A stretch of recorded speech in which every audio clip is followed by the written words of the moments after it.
All right, welcome back, Bret Cooper. My man, he's going to be competing this Saturday at the Celebrity Theater in downtown Phoenix, Arizona for RUF 50.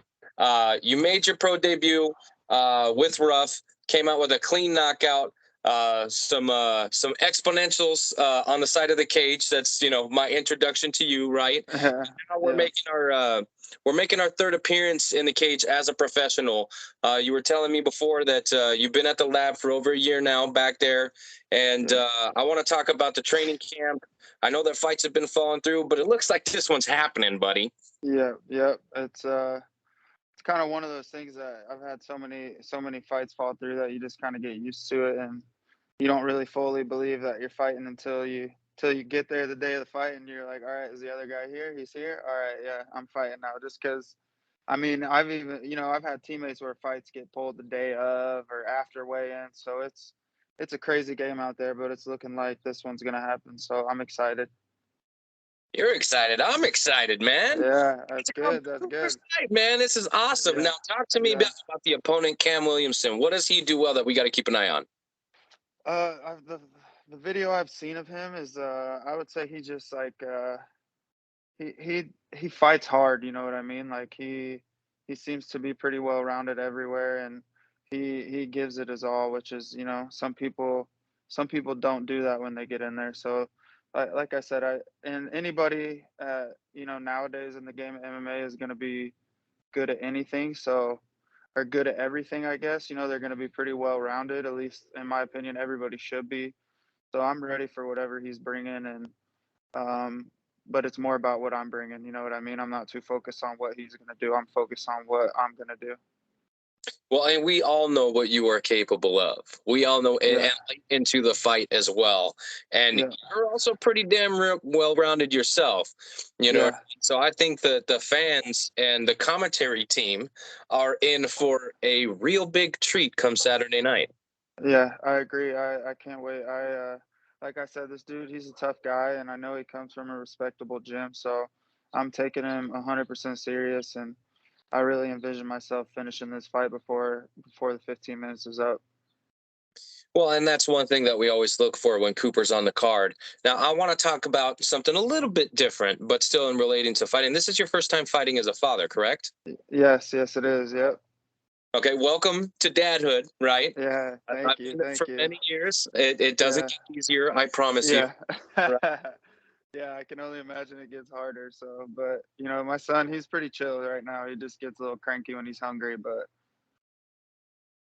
All right, so talk to me about that added motivation. Has that added motivation to your fighting career?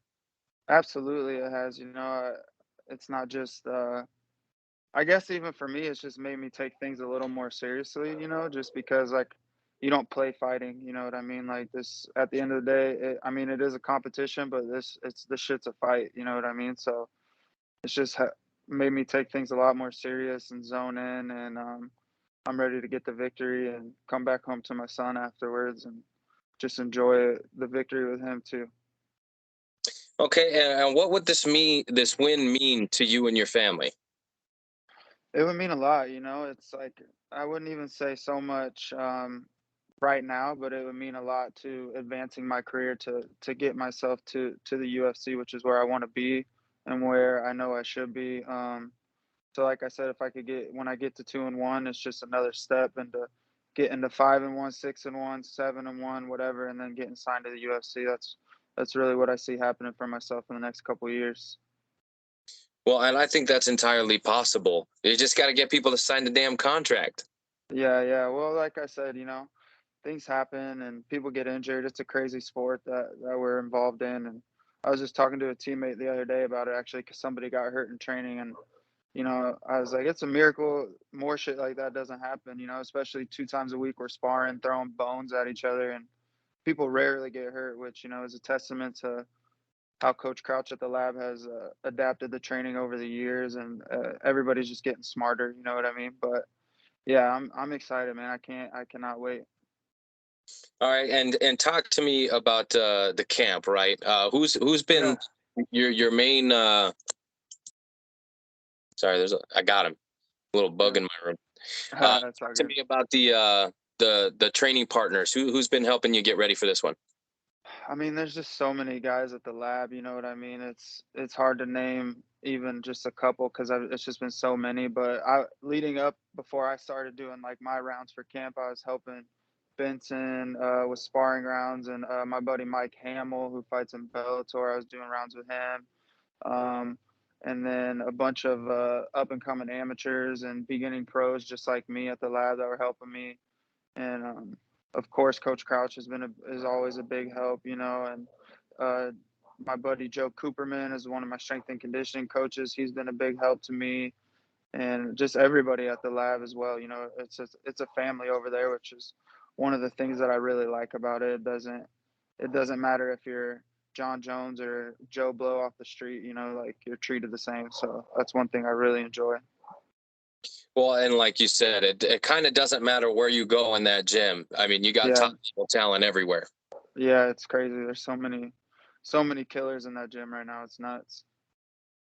It's fascinating. It's fascinating. It's Yeah, becoming a magnet. You know what I mean? yeah, People outside of Arizona are flocking to the lab. You know what I yeah, mean? I understand that not everybody makes the cut, but the ones that yeah, are on their way to becoming the great. So that's cool that yeah, you guys have that atmosphere there. Now, yeah. outside of training, what are some things that you've been doing in your spare time? Well, just taking care of my son and working. As you know, as a professional at the beginning of the career, you don't really make enough money to only fight. So just working and training and taking care of my son. It's pretty much all I do. Pretty boring right now. I just been laser focused on this. I'm not interested in partying or anything like that.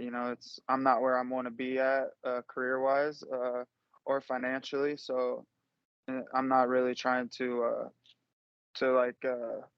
allow distractions to take up my time. Well, and for sure, I don't go to parties hardly at all either. You know, Yeah. the only parties I Yeah. go to are the rough after parties. So I Yeah. Yeah. wouldn't like to see a fighter in that atmosphere. But what I realized, really, I think it just hit me when you were talking about how you just work and train and Yeah. fight. It's like MMA fighters at the professional and even the amateur level are some Yeah. of the most like hustling motherfuckers on planet Earth because you gotta Yeah. train, you still gotta take Yeah. care of your family, you gotta Yeah. work. You know what Yeah. I mean? So damn, that's a lot.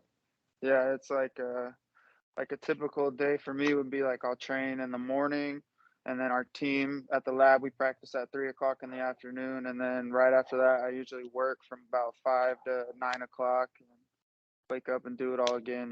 So it's definitely I don't really have much free time, but like I said, it's what you got to do at the beginning in this game. So it's really, either you could whine about it or you could just get shit done. And the ones that get shit done are, you know, the ones that make it. Yep, 100%. And there's somebody right in front of me that's getting shit done. You know what I mean? They're making shit Yeah, happen. They're making moves, and yeah, I'm here for it, and I love to see it. yeah. Do you have a prediction for your fight come Saturday night? Like I said, whether it be a submission or another knockout, I really don't think this fight's going to go the full 15 minutes. I think I'm going to finish this fight, and I have all the respect in the world for my opponent. So if it goes all 3 rounds, then it's gonna go all 3 rounds. But I really don't think it's going to. I think I'm gonna finish this fight inside of 15 minutes. Okay, and like I said, we always look for a finish when you're on the card. So keep Yes, your eyes glued to the yes, screen or sir. to the cage. Yes, Of sir. course, you've been on this show before, so you know how this fucking works. I want to talk about food, my man's, and I know you're cutting away, Yeah, but I want yeah. to talk about how you're going to celebrate with your victory meal when your hand gets raised on October 22nd. Oh man, it's. I grew up in a super super small town in Indiana, right? So we didn't really have many choices to go eat out. So we had to drive like an hour to get to like where a place would have like an Outback. And when I was a kid, I loved Outback cheese fries. So now, anytime I fight and I win, I go to the Outback and I get some cheese fries and get a beer and enjoy it. So that's probably what I'm gonna do. Hell yeah, cheese fries and a beer. I can't Yep. argue with it. I can't argue Yeah. with it. Sounds good. I might Yes. have it this week. I don't know. Yeah, you can't beat it. You know, it's about as American as it gets. 100%. And of course, before we let you go, do you got any sponsors, coaches, training partners, anybody you'd like to thank? Like I said, just everybody, all my teammates and coaches at the lab. It's been a real big blessing in my life to be able to go back to there. The first 3 years I was out here in Arizona, I spent at the lab, and then I had left for about a year and a half or so. And you know, I just realized the grass isn't always greener, and you got to be grateful for what you have. You know, so I'm just super grateful for everybody over there. And my buddy Joe Cooperman, Active Health Scottsdale on Instagram. He is my physical trainer, and he's also one of the best chiropractors in the city of Phoenix. So if anybody is looking for some chiropractic work, I would look into Joe Cooperman. Again, Active Health Scottsdale on Instagram, but he's the best. All right. Well, October 22nd, look for Cooper to get in there and get a finish. It's RUF 50. Instagram, fighter codes, all that stuff will be at the bottom of the screen. So we don't even need to go over that. All you need to be able to do is know how to read. And I think Yeah, we're good. yep, You know yep. what I mean? I can't wait. It's gonna be a good night. I can't wait to get out there and get a W. I can't wait to see you perform again, my man. Last time was nothing but amazing, and I'm looking for a repeat. Yes, sir. It's coming. It's coming. Be ready. I am ready. Well, until next time.